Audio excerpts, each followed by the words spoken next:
Hello అండి. ఈరోజు నేను ఇంట్లో ఎగ్ బజ్జీ చేశాను. ఎలా చేస్తానో చెప్తాను. నచ్చితే మీరు కూడా ట్రై చేయండి. చాలా సింపుల్గా ఉంటుంది. ఒక బౌల్‌లో శనగపిండి తీసుకొని దాంట్లో కొంచెం సాల్ట్, కొంచెం పసుపు, కొంచెం కారం, తగినంత జీలకర్ర వేసుకొని వాటర్ పోస్తూ దానిలో గట్టి గట్టిగా ఉండలు లేకుండా మెత్తగా అయిపోయేటట్లు వాటర్‌తో మిక్స్ చేసుకోవాలి. ఆ మిక్చర్‌ని పక్కన పెట్టుకోండి. తర్వాత దానిలో కొద్దిగా బేకింగ్ సోడా వేసుకొని దాన్ని మిక్స్ చేసుకోండి. ఆ తర్వాత ముందుగా ఉడికించి పెట్టుకున్న ఎగ్స్‌ని నిలువుగా కట్ చేయాలి.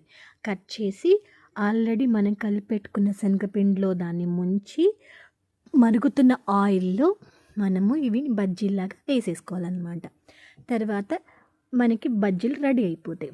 ఆ బజ్జీలు మనకి గార్నిష్ కోసం ఆనియన్స్ కట్ చేసి పెట్టుకోవాలి.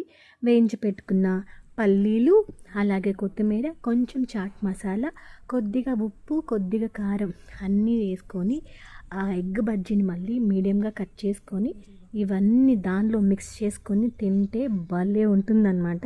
నచ్చితే మీరు కూడా ట్రై చేయండి. చాలా సింపుల్గా ఉంటుందన్నమాట. చాలా అంటే చాలా ఈజీ ప్రాసెస్. ఓకేనా? నాకైతే బాగా నచ్చింది. హ్యాపీగా తినేసాను. మీరు కూడా వర్షం పడుతున్నప్పుడు వేడి వేడి ఎగ్ బజ్జీలు తింటే భలే ఉంటుందబ్బా! ఆ ఫీలే వేరు కదా.